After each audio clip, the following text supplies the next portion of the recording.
Guy only has about 19 days to back out too. Every other fighter he's had lined up has had a little extra time, but he's only got about 19 brain cells left, and he's wagering them all on November 15th. 16th or something like that. I don't know. Whatever. Welcome to the Watch Up Walk-Ons. Drake Kulik has a fight lined up. If you want to see Drake fight some other human who likes combat, and I'm sure what will be a very You gotta get clean him on as a guest. Drake. No, the guy he's fighting. Should we pull a mid-season, just right in the middle of the week? And here's so and so. Tell us what you'll be doing on November 16th. Yeah, I'm fighting this guy named Drake Kulik. In Laughlin, Nevada. Yeah. Looked up, population 8,600. Oh boy. I'm sure the place that they're going to be fighting is a very clean, well-run, definitely not drug-free environment. Definitely not a warehouse that's been cleared out and they put a octagon in the middle of it. Yeah. We haven't talked about that Drake guy in a while on the podcast, but if anybody is in Laughlin, Nevada on November 16th, you can go watch him fight. And I think supposedly there's going to be a live stream of it. So we'll pump that out to the old, to the Walk On Army on Patreon. I know a lot of people are still invested in Drake's life, although he's kind of gone dark here. He's going to fight some guy in a real fight. They'll shut the cage and he's going to try and kill somebody, basically. He's going to try his damnedest. Yeah. With his fist and probably feet. Like I said, welcome in. Washed Up Walk-Ons, another week. Up this week. We're riding a little bit of a roller coaster here, boys. I don't know if you guys have noticed. Big win, nice win against Minnesota. We feel good about ourselves. We go on a little bye week. Ohio State, get crushed. Come back, feel great about ourselves. Oh, Washington, put together a full game. Go to Michigan State, smashed. Northwestern comes to town. Hey, everything's good again. Ride the roller coaster. They read the slight edge, and they just read that chapter incorrectly. Didn't get. Not supposed to ride the roller coaster. No. I know some people get caught up on that point. Are we gonna? Is there any chance we can stay on the upward trajectory here? Or got the Badgers coming in. Bucky the Badger. We'll talk about that next week. We will. We will. In fact, Gary, some early betting advice. Already? I don't know if is it Drake Kulik money line? Is there a nod on that? No, yet? it was. Okay. You and I were both tagged in this. It says hammer the Hawks next week. Wisconsin quarterback sucks fat cock. Oh, yeah, geez. He did have a very unfortunate interception this week against Penn State. But you and I were tagged in this tweet by Hawkeye Jesus, and that's all it says is hammer the Hawks next week. Wisconsin quarterback sucks fat. It's always great when you quote scripture like that. Yeah, that is Bible right there. Evidently, we'll have to take that in consideration on the Ward's winners. Which, Grant, if you could, we can bring up the updated standings there. I don't know how you guys did. Cool. I think you had a pretty solid week, man. That's a 4-0 weekend. It's a 4-0 weekend, and that's after I went 4-1 last weekend, or 3-1. So the comeback is on. Last 2 weeks we've been hot, and the account balance says so, and we're enjoying that. We've actually had a pretty decent day in NFL so far as well. Week 9 bets, there it was. Boise State and USC both played on Friday night. The records have not changed, by the way. Just adds up. Boise State was a -3 over UNLV. At UNLV, they took care of that game late, won by like a touchdown. USC, USC. You tweeted at me. Did you? Surely you stayed up and watched one of the best games of the year, right? I woke up at about Heisman front runner in it. Big game you bet on. Lots going on in there. Surely you were there for it. All I know is I woke up to a tweet from Big Ten Grant that said, "You still up watching Ashton Jeanty?" And I read that tweet at 6:35 a.m. So I was not up to watch, but they did cover on my bet. USC played Rutgers. Rutgers has fallen off the face of the earth after a great start, and they went out to USC, and USC took care of them by like 3 scores, maybe 4 scores. On Friday night. So I was 2-0 going into Saturday. Indiana played a I think it was about the game that people thought it would be. Washington went to Indiana, and Indiana took care of business. They are rolling with Coach Cignetti, and they won by more than a touchdown, so they cover that 6.5 line. And then Vanderbilt, I actually thought this was the easiest bet of the weekend. Vandy had that huge win against Alabama at home. Texas came in. Texas maybe a little bit more unproven than what the surface level there, and Vandy had I mean, it didn't look like it, but they had a real chance to tie that game late in the fourth quarter. And so they cover that 19-point spread easily. Your boy goes 4-0, which will make me 19-14 heading into the next weekend. So we're all about that. Respectable. I think people put a lot of stock in that win over Texas or win over Michigan early in the year for Texas. And they beat them with ease. And we all knew Michigan wasn't last year's Michigan, obviously, but I don't think people realized how far Michigan dropped off this year. So yeah, I would say, and that's really all they can. Texas is obviously a playoff team, but are they? We saw Georgia kind of expose them a little bit, so we'll see for sure come back in the back half of the year. But yeah, a couple questions for that Texas team. Yeah, Kev, you had was that Oregon, Illinois under? You had the Oregon, Illinois under at 54.5. This thing looked dead as a doornail at halftime. I think it was 35-3 at halftime. The final score ends up being like 38-9, I want to say. Nine points in the second half from both teams. So we end up cashing the under there. Penn State -6.5. They pull away late to cover there. LSU +2.5. They were up early and I'm sorry. That was the most insane. Jane Daniels just threw like a 70-yard Hail Mary and beat the Bears. That was insane. I'm sorry. Really? Yes. It tipped off a dude 5 yards in front of him and landed in the back. That's huge because that completes the parlay. It might have been Scary Terry. You gotta be shitting me. That complete the parlay for me because I had them in a money line parlay. Hold on, I'll have to see who it was. Go on though. If it's Terry McLaurin, I just lost my fantasy game, and I'm going to be extremely. It was not Scary. It was not Terry. It doesn't. Okay, thank God. Okay. Kevin goes 2-1, and he'll be 20-13-1 heading into next week. Gary, 2013, good year. Was a good year. I think we went 5-5 by my count here. But somebody like if we lost, just total disaster.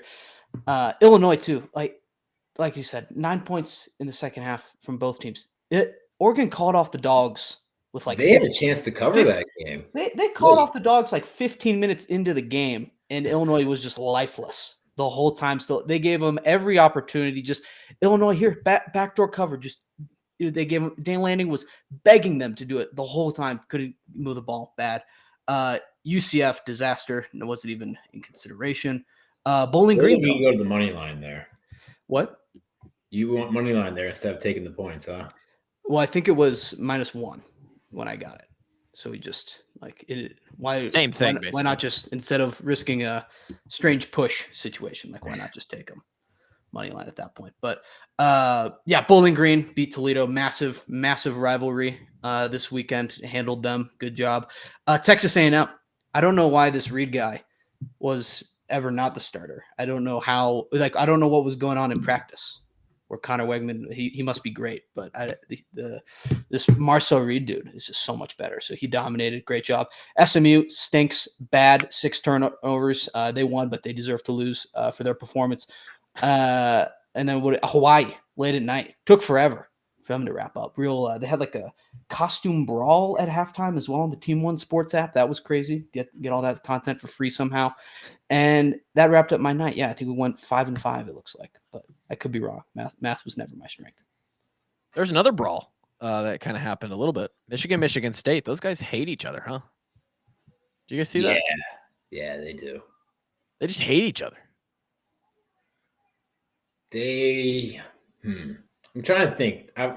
Obviously, Ohio State, Michigan's a bigger rivalry, but I wonder if Michigan and Michigan State actually hate each other more. I feel like Ohio State, Michigan, there's a little bit of respect, maybe a little bit. I don't think. There's been multiple fights between Michigan and Michigan State players. Like, remember that one? Wasn't in the locker room. It was like in the tunnel. Yeah. Yeah. Did anyone actually? They're talking about like some guys catching some assault charges. That end up happening? I don't know. It could I have, don't but think it ended up that happening. the way they built those tunnels is just that's a recipe for disaster. You got both teams walking out into the same hallway before you run out on the field. It's just you just testosterone flowing through these guys, juice to the gills, ready to go play a football game, and you walk them right next to each other. Big weekend in college football. Another big day for the Hawks. Again, like I said, riding this roller coaster. Fortunately for this podcast episode, we're at a peak. We're at one of the hills, one of the climbs, which is another offensive explosion against the Northwestern Wildcats. Took us a little bit, basically all the way up until a minute to go in the first half. And I was watching the first quarter of this in the car. Then we were at a baby shower on yesterday afternoon. And so I was they had it on in the garage. It was like I think they dubbed it a baby kegger. You ever been to one of those? There was a keg at this party. Almost never. No. Okay. Well, there was a keg there and some hors d'oeuvre appetizer type food. And then the whole point was to celebrate that they were pregnant. Anyway, they had the game on, but it was like in the garage and the connection was shoddy. And I was also watching my daughter run around and play with other kids. So the second quarter, which is where a lot of things happened in this game, including the insertion of Brendan Sullivan into the picture, and Caleb Johnson's touchdown with like 20 seconds left. I was like half watching, half not.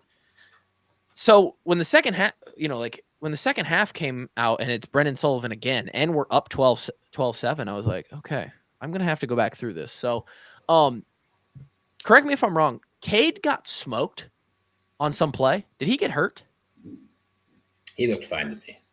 I was gonna say a big difference between hurt and injured, but I like it wasn't notable to my knowledge. But he got hit pretty hard. I think he he drew roughing the passer. Probably it was borderline one. Like old football rules, you'd be like, what is this? Yeah, like 10 years ago, that's never a roughing the passer call. Yeah. Okay. That's before he threw a pick, but and then so then he comes out and he throws what is described online. I have not seen it as a bad pick. Was it a bad pick? Well, both were bad picks. He threw a complete duck. Like I thought at first, like this thing got tipped or he got hit his thumb. No, the ball leaves his hand, then he gets hit. The thing looked like it got shot by a 12 gauge. I saw that one. Chris Hassel has been on this all year.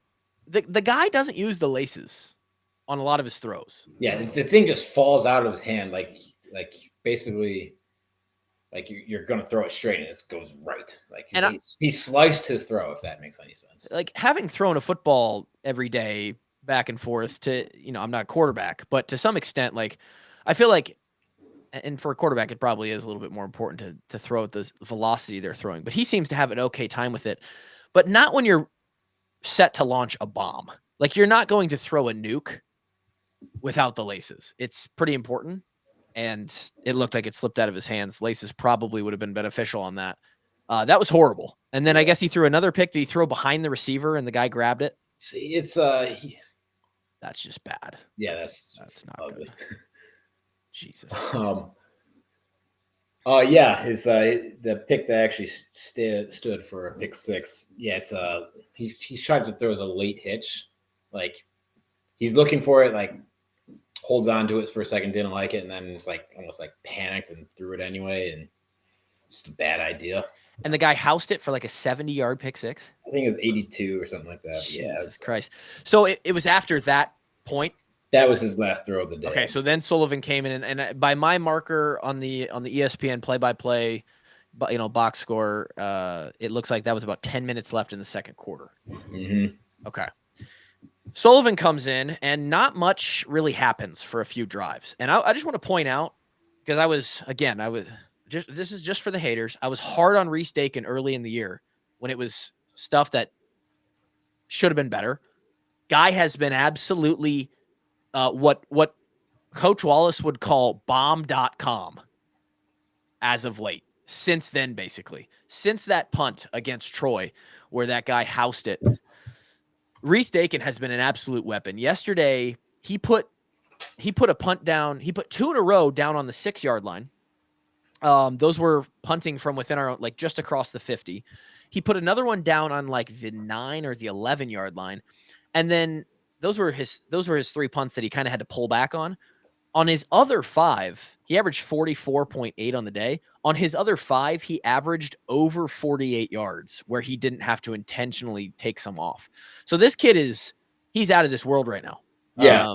Yeah. I know we talked about it early in the year, like, had a few punts that were, punting had to be better. He is, correct me if I'm wrong, punting at a Tory Taylor level right now. Yeah, absolutely. Yeah. I think Tory's, you take that average, right? And you have to assume the short ones because that's just how punting goes. Every guy is going to have to kick some plus 50s.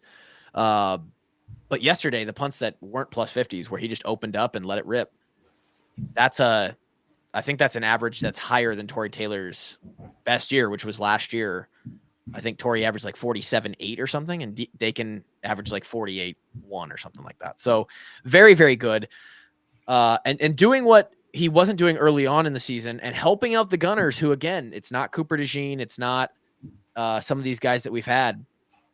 He's just dropping it right down there on the 6. And, that's really, really helpful in the field position game. And we'll take it. We'll absolutely take it. Anyway, couple 3 and outs. I mentioned the punting because we went 3 and out. We had to punt. We went 3 and out. We had to punt. And that's with Brendan Sullivan in the game. I believe Coach Ferentz said in the post-game interview on the radio that the plan was to bring Sullivan in a greater role in this game in some sort of rotation. I don't know if that's true or not. He came in and he didn't leave the game. And I think there was good reason for that. We do finally get on the board just before halftime. Caleb Johnson sparks the stadium a little bit. It's 12-7. And then we come out, and I'm telling you what, third quarter Hawkeyes. It's the third quarter Hawks, baby. You better be scared when we come out at halftime. Depends on the third quarter. That Iowa State third quarter was pretty bad. Outside of the Iowa State third quarter, Ohio State third quarter was rough. Ohio State third quarter was pretty atrocious as well. Okay, well, just poking holes in your. But you have to admit, outside of those 2 games, the last 2 third quarters have been. And Minnesota. Yes, I think 2 for 2 in your last 2 quarters, and 2 for 2 in your last 2 third quarters. They've been good in the third quarter. Put it on a shirt. Yeah, it's definitely T-shirt worthy. I think third quarter is pretty good. I think they scored 4 touchdowns yesterday in the third quarter. One was a punt return by Caden Weechin. Shout out to my guy. I've been calling, I think the first return he had last year as the kickoff returner, I saw his speed, or maybe it was even an end around on. I was like, this guy with the ball in his hands, he is going to find the end zone on a return. Guy finally did it. He had one taken back earlier in the year because of penalty. Unbelievable return that Weechin put together yesterday on the one punt return. Really, and I know, Kevin, this probably grinded your gears a little bit too. The Hawks gave up one late in the game. I had stopped watching by that point. I had 2. My wife just had it. Lauren had it on in the car as we were driving home from that baby shower, and I saw it out of the corner of my eye, and I was like, well, that doesn't make me feel good. But nonetheless, we got one for ourselves. And Brendan Sullivan at the helm led 3 touchdown drives for the Hawkeyes in that third quarter. I think he ran one in himself around the corner, made it to the end zone. There was one very, very cool play where he pitched it about 5 yards ahead of him and then ran ahead and blocked downfield for like 40 yards. Yeah, saw that. That was pretty cool. So sick. You can tell how much these guys love him. Obviously, it's set up as a perfect story. It's like the beat writer's dream. He's a transfer from Northwestern. He gets his first significant time in the game against the Wildcats, and he leads the Hawkeyes to a huge victory, tons of points in the second half. You could see he was super emotional. I think he was talking shit to the Northwestern guys on this, like on one of the touchdowns. He's like looking at their sideline, like chirping. He comes off the field. You can tell he's emotional. All the guys celebrating with him. Pat Fitzgerald in the tunnel after the game, he sees him, huge smile on his face, gives him a big hug. Fitzgerald's son, a commit to Iowa, by the way. So just a lot of storylines here. I mean, like what a what a day. What do we think of we talked about it, Kev. We got to give this guy a chance. We got to see what he can do. I think Caleb Johnson after the game quoted as saying when Brendan came in, it really opened up the offense. People sort of had to key on him, and that's what opened up the run game from Caleb. Caleb gets 3 touchdowns and 100 plus more yards, continuing his Doak Walker resume for the season. What are we thinking here, boys? I mean, this is a little bit of a spark. Yeah, I mean, I like coming from a defensive perspective. Playing against running quarterbacks is just exponentially harder. Yeah, I mean, obviously, the guys who can, really dial in a throw like into these tight windows, like there's not a whole lot you can do to defend that. But if you take a guy who's equally accurate and you put one with some legs and they got some design quarterback runs, that just makes it so much harder for a defense to defend. Like you have to account for another guy. So when you're playing the numbers game, you have to always have that guy accounted for versus, a guy who doesn't really pull it during the run game, like doing zone reads and such. Like it makes it a lot easier to defend those runs. So there's definitely some substance to that. I don't think we asked him to do a ton in the pass game, but let's be honest, we haven't really asked Cade to do a ton in the pass game either. He did have a couple of nice throws earlier in the game, but I don't know. It could be a winning formula. We'll see. I'm looking at the stats right here, and it's almost identical for Cade and Brendan yesterday. Cade was 7 of 13. Brendan was 9 of 14. So, a small. He had a nice, maybe his best throw of the day was on an RPO. Yeah. Which, especially when you have a running quarterback, you have to respect that a lot more often. Was it the slant route? Yeah. Yeah, that was a nice pull. Yeah. Brings the linebackers up a little bit. So, maybe the run game RPO, maybe that's our new identity, I would say with him, it definitely should be if he has that ability. Like you said, harder to defend. Again, 9 of 14 for Brendan, 7 of 13 for Cade. Brendan threw for 79 yards, Cade for 73. They both averaged 5.6. Cade obviously had the two bad picks, the one we got bailed out of. But as far as a QBR rating goes, and I know that's not everything, Brendan's was 75, Cade's was 19.8. So there's something to sort of separate them as far as a statistic goes. I would also just say, like we talked about, it is really tough too, because I talked about last episode how the reason this team still has a ton to play for is because of those seniors, because of guys like Cade who have put so much into their career. Cade's now been there for a decent amount of time. He's invested himself into this program. He's been trying his best, right? We go out there and you play for those guys who don't have very many games left. And then, one of the biggest issues with the team is like, hey, we don't want this one quarterback to start who is a senior and only has 5 games of his career left. It's tough to go again, but you're looking for what's best for the team, right? And what's best for the team is maybe a little juice, a new guy to get behind. Like you said, Kev, maybe RPO, not maybe. RPO is going to open up a lot of things, especially we've been running RPOs already this year. It's just they don't respect Cade. Got to respect it a little bit more. No. And Brennan is looking to run. Like now you got, instead of a linebacker thinking, do I respect this inside zone play, or do I hang back for the slant that's coming behind me? He's also thinking about, I got to respect this quarterback run. So yeah, there's a different kind of progression going through the guy's head. We'll see moving forward what the passing ability and accuracy and sort of, getting through some progressions maybe will be for Brendan, assuming that he is the quarterback. I don't know why he wouldn't be. And that's the thing, right? He hasn't been in a Michigan State like scenario where like we kind of need to throw our way out of this one. Yeah. In the second half there. And if we are in that situation again, I don't know. I can't promise you that we don't put Cade back in there. And I don't think there's anything in this game that tells us Brendan is just definitely better than Cade to be able to get us out of those situations. I'm glad you bring up the Michigan State game. I saw a ton of people once we, obviously it's such a, I don't want to do it. I'm not going to do it. the fan reaction to Brendan going in and us scoring a lot of points, it's so predictable and caveman-esque. It's like, oh, Brendan goes in, we score more points, we're a better team. Oh. Like, you see we'd be 6-1 if we had Brendan in since the beginning. Well, hold on now. Hold on. Because Cade wasn't on defense last week when we couldn't stop. We were a hot knife through butter last week on defense. I don't think Brendan being in the game was going to change that. Brendan being our quarterback wasn't going to magically make us tackle better in our worst tackling game in maybe 40 years last week at Spartan Stadium. So, they put up 400 million yards of offense on us. Brendan being the quarterback maybe extends a drive or two here and there. They might have 40 less yards, but I don't think we just automatically win that Michigan State game.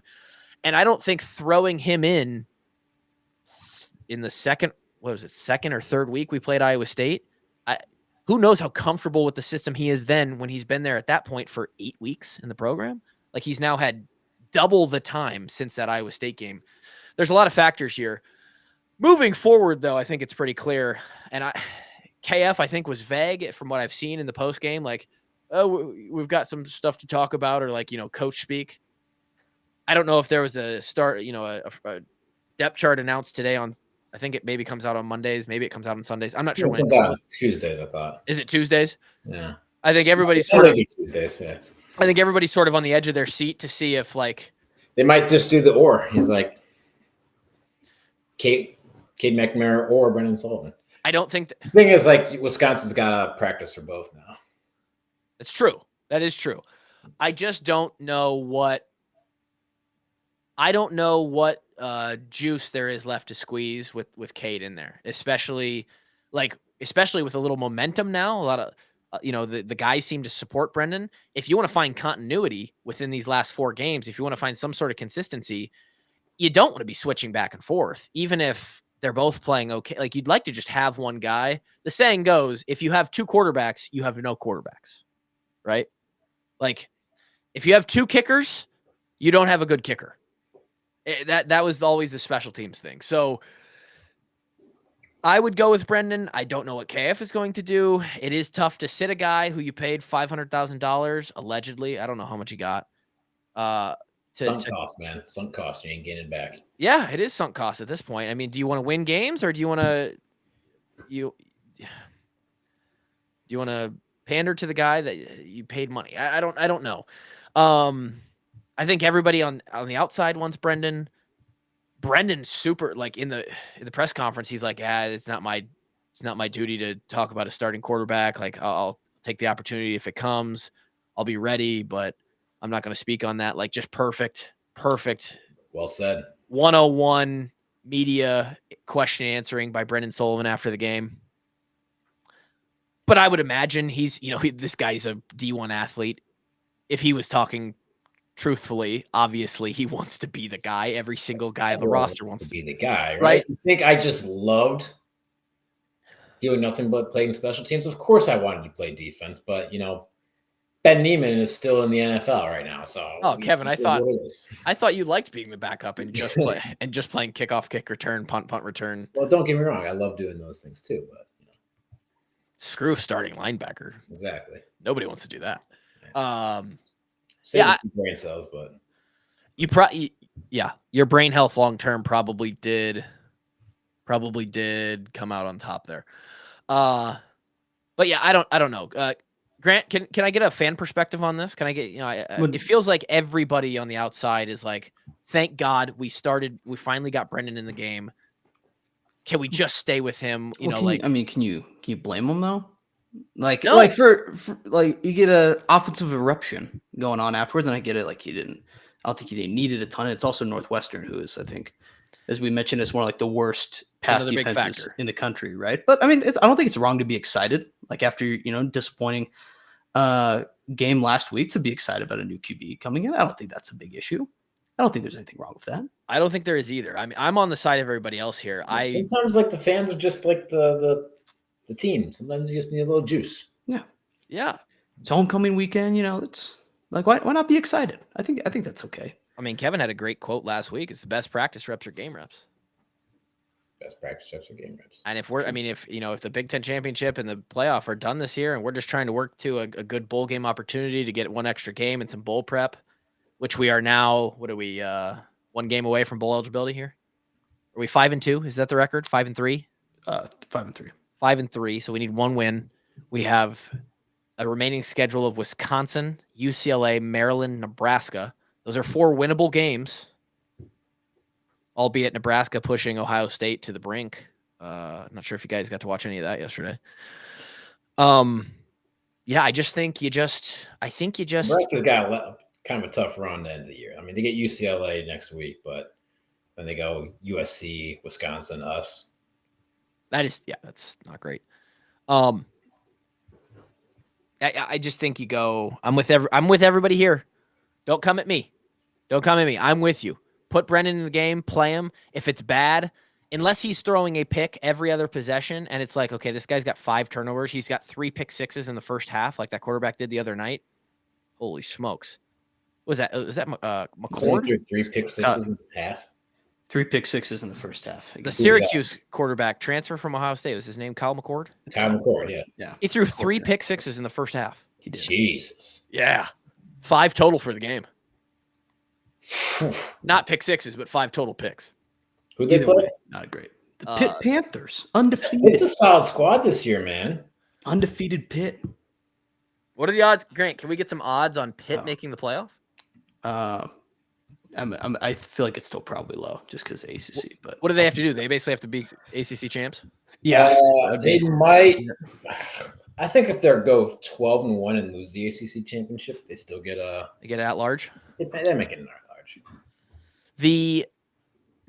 I'm with you guys. I just so they got to play Clemson in the regular season. They are plus 600 right now to make the playoff. There you go. I think it's a good time to just roll with Brendan. Have Cade as backup. Again, it's not like it's illegal to put him back in if Brendan starts to struggle, and you just roll with that. Love seeing KJ open it up. I mean, it just feels like he's inevitable. Like it's at some point he's going to get his. Yeah, he's just going to get his 100 and his 1 touchdown. And if you're not lucky, he might get 2 or he might get 3. His numbers, I saw somebody post this. It might have been Eichholt posted this today. His numbers versus the last 2 running backs to win the Heisman, which I believe are Derrick Henry and Mark Ingram. Through 8 games, he has more rushing yards than both of them did, more touchdowns than both of them did, and I think less carries than both of them did. So the unfortunate thing is that the team record does, I think, plays a factor. Get into the fact that exactly the huge factor into the minds of the voters. I would say he's a top 10 guy though for the Heisman. Oh, 100%. Right? Sure. Yeah. Look it up right now. He's definitely top 10 in odds. And dude, just to have it's so hard to even have a contender for the Heisman out of 134 teams. Just to have a contender is freaking amazing. It is so cool to have a Heisman watch guy in week 8 right now. Like that. When's the last time we had somebody that was that on the award front? Like it feels like maybe, God, what would it have been? Desmond? Desmond was from the beginning of that season. He won what's it called? The Thorpe. Yeah, I mean he was just having an insane year. I'm showing Dylan Gabriel as the favorite now. Really, I think I saw that over the weekend too. At plus 230. Ashton Genty at number 4 at plus 440. It's because he had an off night of 130 yards and only 1 touchdown against UNLV, and everyone lost their minds. Trash. Because again, everyone was asleep. You got to stay up and watch Ashton Genty. All right, got to vote for him. They just got to play at normal times, Grant. And if they want me to watch, they got to play at a time where I'm not in bed. It's just not going to happen. That's not. It's Ashton Genty didn't make the schedule. That's not his fault. You can't penalize him for doing that. Well, but I can't be penalized for having a solid bedtime either. Are you seeing odds on Caleb Johnson? I'm not seeing any odds on Caleb Johnson. As far as this goes, he would not be considered top 10 on this USA Today list here, which has mostly quarterbacks other than Travis Hunter and Genty. It's a QB award. I mean, it is a QB award. It's tough. It's tough to. That's just the reality of it. As far as running backs go, he should be at the award ceremony for the Doak Walker, no question. I'll pull that up maybe. Hold on. How about that? How's that? Like it's Genty, it's him, and then I think it's basically everybody else. Like Genty is on his own level, then Caleb Johnson, and then the third tier starts its own. And I don't know if Mordecai or whatever, what's his face from Rutgers. Rutgers, he's having another good year. Manangai, yeah. Mordecai. Who's this? Mordecai, Tanner Mordecai. Was he a quarterback for Wisconsin? Yeah, He was. Yeah. I can't find any current Doak Walker odds. I'm sorry, but preseason you could have gotten a nice price for Caleb Johnson. Is all I have on that. Oh yeah, your price would have been insane. We'll go to this comment next. Kev, this was just a random comment I wanted to bring in from our last YouTube channel. I think this is funny. This guy just doesn't know who you are. The comment was, why does Kevin act like every episode is an interrogation? Like, bro is inconvenienced to be on the show.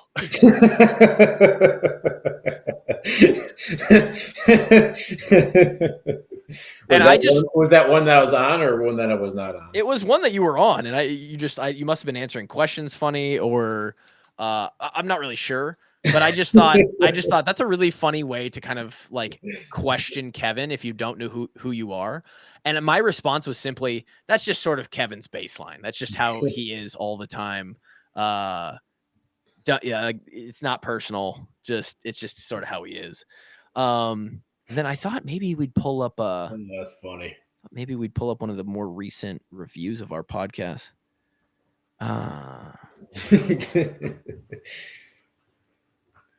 Yeah, I got some of that. Are you surprised that we didn't see like late in the game, like under 2 minutes left? You that Mark, or is it still Linez? Is that our QB3 right now? Linez, yeah.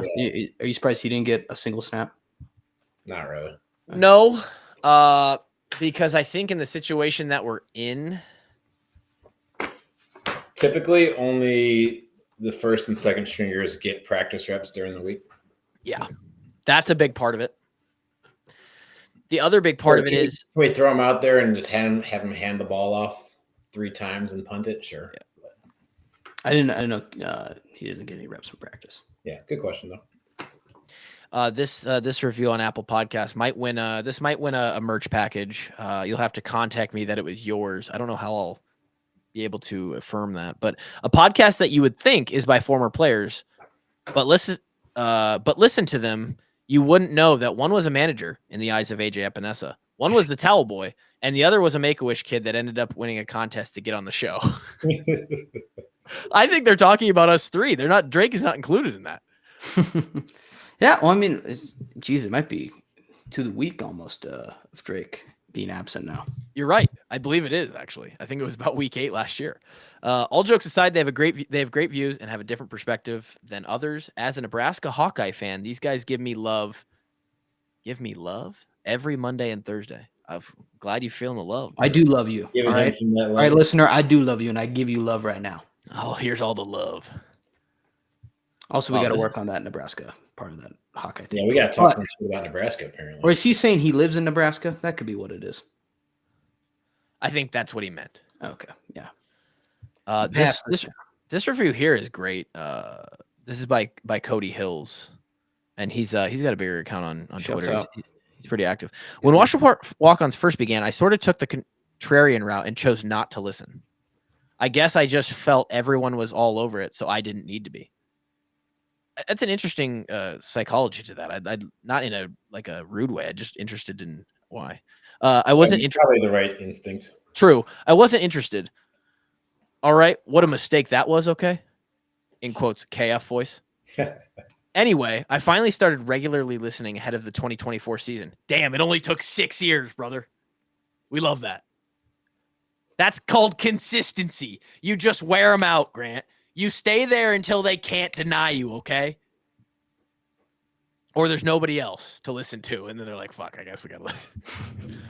Ahead of the 2024 season, what a treat to myself it has been. The insight and perspective is second to none, and it's always the perfect mix of realistic expectations and optimism that I, too, choose to view the Iowa football program through. I will forever now be a listener. Cody Hills, legend. Shout out to him. Thanks, Cody. Couple great reviews. Leave one. The boys, I mean, we've got almost 1,050 ratings on the Apple platform, and it doesn't tell me how many actual like written reviews we have, but I would say there's probably half that amount, like 500 plus of those. We've read a lot of them on the show. Thank you for reviewing as always. You can do that on all platforms, I think. Well, YouTube would be a great spot. Comment down below, right, Grant? Like hit that bell notification. Ring that bell, notifications, dude. Okay. Did you guys see this track kid run 4.15 at halftime? Just came across my Twitter feed today, actually. Yeah, got him on my draft board for the Broncos now. He's slated for a 3rd round pick for us. So I think this opened my eyes. He would one tiny little thing. If he was at the combine, they would have false started him. He would have had to go back, but he wasn't set. He did not stay fully set for a second. Yes, I'm sure they were very strict on the rules for this halftime entertainment. So a couple of things about this. One, I don't know why I never thought about this. Maybe it seemed it's like, hey, let's have a track kid go run a 40 out there. Like the idea just seems kind of like, yeah, okay. But in execution, it was pretty cool. Like the video they did, this kid can absolutely fly, by the way. No shit, man. 4.1, that's insane. I think he opened my eyes, Kev, because I always thought that like track guys who are like, they're low 10 runners. This guy evidently runs a 10.09 100. Yeah, I was gonna say I think he a couple years ago like shattered every sprinting record at Iowa. So he can actually. Yeah, I mean, he's close to Olympic level. He's less than half a second off of the Olympic. I want to say half a second in 10 and 100 meters. Okay, well, he's 0.3 seconds away from the Olympic champion, which is a lot, but not like a lot. I mean, it is in track, but he's great though. I thought that a good fast track guy, you put him on a 40, I thought they'd be in like the 4.2s, low 4.3s. And then we just bring some kid off the Iowa track team who's not even like Olympic level, and he goes 4.15. Yeah, dude, that is so fucking fast. It's unbelievable. Yeah, no, there is no comparison between track speed and football speed. None. Now, it is different when you put pads on. Naturally, but we don't run 40s in pads. I'm saying if you were to translate this to like, oh, let's get him on the team, right? You put pads on, you have to run routes. There's somebody guarding you. You have to like add in the skill of catching a ball. It's a completely different skill set. Being fast is one factor of the skill set. Sure. Yeah. But man, 4.15 on a laser time. I like the respect to the track guys too. I mean, they're on a different level of speed, and I feel like some people don't realize. The Iowa track team has been pretty unreal recently too. Women's and men's. We've been dominating like the last. I feel like since we were in college, Kev. Shut up. Yeah, I think they've won a few Big Ten championships in the last couple of years. Be interesting now that we got Oregon in the Big Ten too. And USC. Big Ten's going to be a premier track and field league team. I feel like that's awesome for our athletes because now I'm sure there's going to be meets out at Oregon on those amazing tracks and facilities that they have out there that the Iowa teams are going to get to go participate in. Mm-hmm. And Oregon's like the mecca. That's where they hold all the trials. That's where they hold USA track right there. Yeah. Dude, I mean, that would be so sick as a track and field athlete to go out there and compete like on a regular basis over the course of your career in the Big Ten. Ugh. I don't know if you guys like during the Olympics, like pay attention to this at all, but all of the track and field athletes from like across the world that were like, they all go to college in the United States. Yeah. Well, it's because they can get, if you're that good at track and field, there's a scholarship waiting for you. Oh yeah. So, Yeah, I mean, does like European colleges not do track and field or what? No. I don't think and think about it now with like NIL. I mean, it's probably, I know what you're saying is like pre-NIL too, but like if you're some 16-year-old kid, who's the 16? There was a 16-year-old on our 400 team. All right, the 4x4 team. Oh, yeah. This kid's a sophomore. He did not have a good run. He didn't, but I think Imagine- Or 17. Gotta assume he'll get there again, though. Imagine, oh really? Imagine lining up next to him at your high school track meet. You're like, He plays football too. I think they saw like his first game, like 2 weeks after the Olympics, he had like 4 touchdowns and 400 yards or something like that. Can you imagine at DB you line up against this guy? You're like, uh-oh. I hope there's a safety over the top because I'm in trouble. Yeah. My goodness. No, the European guys, it's also when even pre-NIL, you come to the United States, it's like free training at it's a lot of these facilities they have aren't saying they're better than anywhere else in the world. It's like, why would you not go there? Yeah, it's probably a lot I'm guessing what you're saying is that USA can claim all of the track and field medals. If we want to, yes. Sure. I'm going to just choose to believe that. Phil Knight himself can claim half of all Olympic track medals. True. The basketball girls got honored at I think either after the first quarter or maybe halftime. I'm not sure which, but they saw a lot of videos of that. Gabby Marshall, Caitlin, Kate, all back in town. Made a little TikTok action, getting their rings. Let me talk to you about them rings, man. Those are pretty cool. Tell you what, I'd like one of those, huh? You know what I want? Go back to 2015, December 4th. And it was December 5th. December 5th at about 9:15 p.m. Maybe it was 9:45, somewhere around there. And get those refs to call a flag, just a flag on Michigan State for holding or pass interference or something on that 46 play drive. Now I was going to say, going back to that track thing, going forward, I want them to pull a fan out of the stands to also run a 40 against the track guy. To race him? Oh, yes. Beat the freeze or whatever? Like they do at the yes. Game? Yeah. And Kev, to make it more interesting, I want them to put them I want them to put the fan at 15 yards ahead. So he has to run a 25-yard dash. Oh, I think that guy beats 90% of the fans in the stadium 20 yards ahead. 20 yards? You don't think most fans run 20 yards in 4 seconds? God, that's really bad. There's a lot of old people in the fans. You're right. Okay, well, let's assume it's let's assume we put that would be pretty mean to put Granny down there. All right. Pulling someone out of the student insulting. section. Yeah. Pulling someone out of the student section. I'd say he 15 yards. 15 yards, I think he beats 90% of those students. Right. And I think that's where you want it. Then what would be funny is when they accidentally pull one of his fellow track teammates out of the crowd. Oh. Then you got a showdown. And the track teammate's like, oh, wait, I got my cleats too. I have my spikes. Been waiting for this moment. Did a little primer before the game just in case this happened. It's got the speed suit there. Yeah. There's somewhere. I don't know if I have much else. I mean, we didn't break down or go through the defense play. played good. The defense did play good. Hey, they got punched in the mouth a little bit, and like Grant said, Grant brought up a good point here. This was Northwestern. It's not like they've been blowing people out this year. Yeah, they've been struggling on offense. And I don't for the last however many years. And I don't know.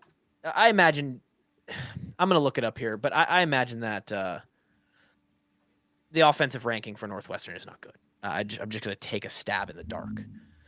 But nonetheless, that's the offense that they were up against. And I think we gave up 180 total yards. 63. Total yards? 163. Oh, 163. So that's good. Our tackling was better.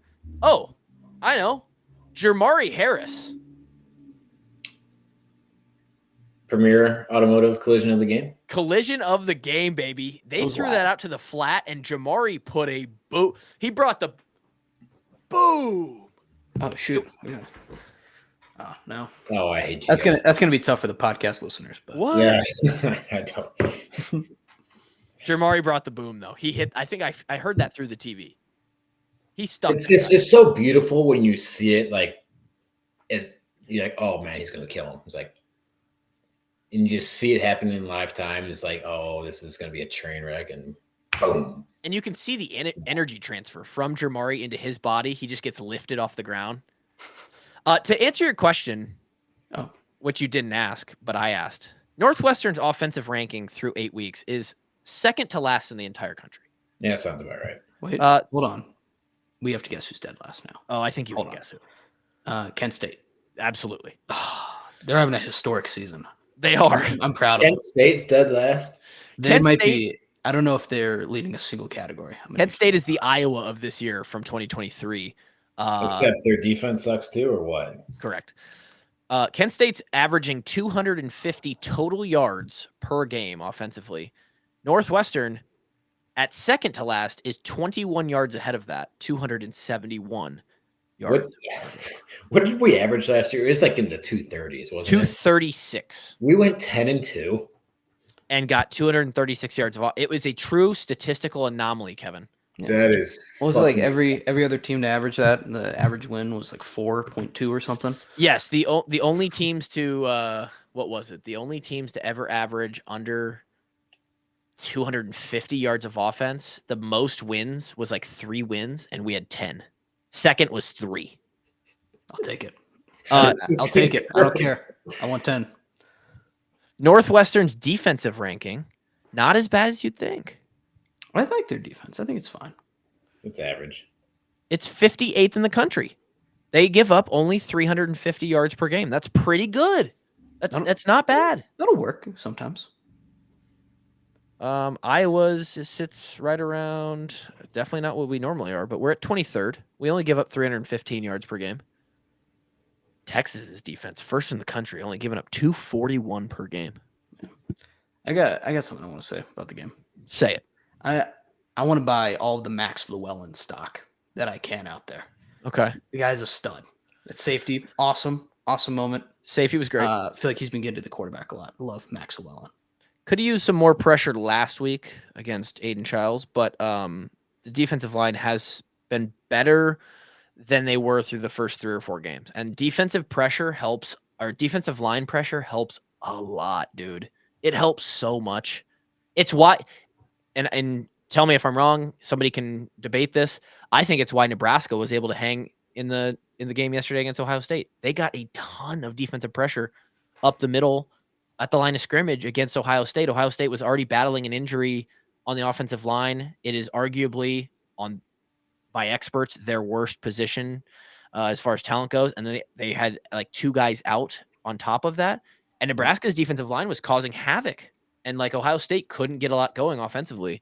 It is so damn important. Make a quarterback feel uncomfortable. It makes it a lot easier. So you're only getting pressure with 4 too. Yeah. Good shout out, Grant. We like that. Anything else? Anything else this week? Shout out Kennesaw State. First win in FBS program history against an undefeated team. I saw that. Awesome moment in football. They had to 5-0, right? They stormed the field twice in the game. They stormed it twice. Excuse me? Oh, yeah. Well, because the game, they thought it ended, but there was a second left, so they had to get everyone off the field. They put them all back in the stands, and they stormed it again. And it was biggest upset of the year, right? They were like 25-point dogs. It might be the biggest upset in a little bit. They were 28.5-point underdogs, and they won outright. It was awesome against Liberty. Good for them. Good for them. Shout out. So in total, in conclusion, shout out to the boys. We got back on track. We have some work to do. As Kevin mentioned, we'll be previewing the Wisconsin game later this week. Big toolbox game going down Friday night. If you're in town around the area, go check out the toolbox game. You're welcome to go. They open that to the public. Anyone who wants to go to the indoor Friday night. It's usually like 7 p.m. or something like that. We'll get the details out on Thursday's podcast. Wisconsin's been playing good. Now, they weren't able to pull off an upset that some thought they might be able to against Penn State this weekend. But they did not get rolled by Penn State by any means. In fact, one of the cooler plays of the weekend, there was a fake punt. And I don't know if it was intentional or not, but the punter didn't look like it was. The punter pulled it, and it was awesome. Yeah. For Wisconsin. And they hung around in that game for a while. So Wisconsin's I would say in total, it's a very similar talent quality to Iowa right now. Like I don't know what the line's going to be in this game. It's not going to be more than a field goal. Well, that's where you're wrong. Iowa minus 3.5. I think it opened at 4 too. Really? Okay. What? What does that face? You're making a face. We'll see where that one goes. I'm gonna go back to this real quick.